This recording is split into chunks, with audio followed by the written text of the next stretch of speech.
Hello everybody, welcome back to another video. I'm Nasser Rabadi, the leading Arabic voice in horror fiction, a 2-year veteran of the comic book industry, the world's most stumbling, fumbling, talking man, great big horror movie fan, and I've got 5 new books up for pre-order that you can buy down below in the description right now. 100 days till Halloween. If you like slasher movies, then these are the books for you. Recently, I started doing these true crime videos for each episode of the new Unsolved Mysteries, and honestly, they weren't well received reading the theories on Reddit, so I'm going to try a different format of just talking about these things without sharing my screen and scrolling on Reddit. So, with that being said, let's get right into Netflix's Unsolved Mysteries Season 2, Episode 4, Tsunami Spirits. This episode dragged.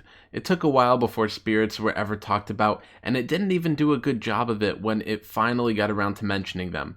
It's not a mystery or a disappearance or a murder, it's more about what you personally believe about spirits in the afterlife.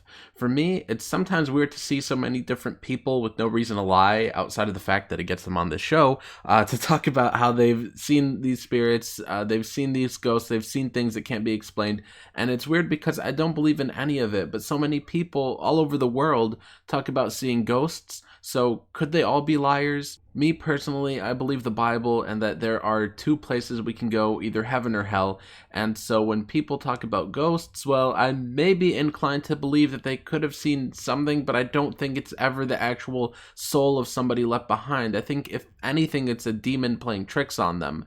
I just don't believe any actual human soul could be left behind without a destination because we go to one place or another, but there was a segment of this show where they talked about somebody being possessed, and I do 100% believe that could have happened, that somebody could have been possessed.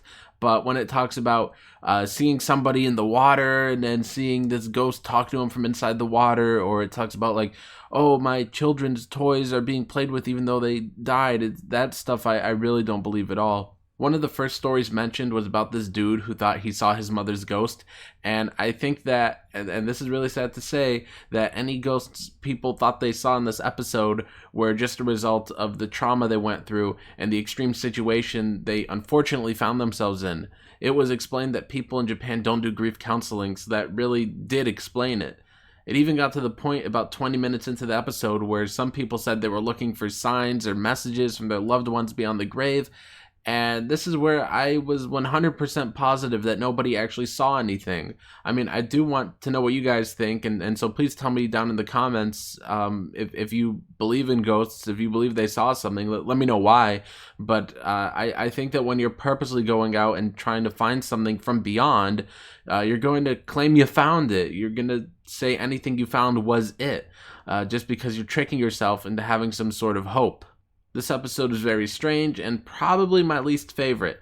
I like the episodes of this show with an actual mystery, not episodes where a random lady refuses to give a group of men directions and just tells them they're dead. I really couldn't believe that part. This lady refused to give these people directions and thought they were ghosts. How weird is that? All they wanted were directions. Anyway, sorry if this episode was a bit of a downer on my end. This episode was a tough one to get through because it was really boring on top of being really depressing. But the final 2 episodes looked very promising, so maybe things will turn around when I watch and review those. So make sure to sub and ring the bell to never miss an episode. Check out my books down below in the description, and have a great day, everybody. Peace.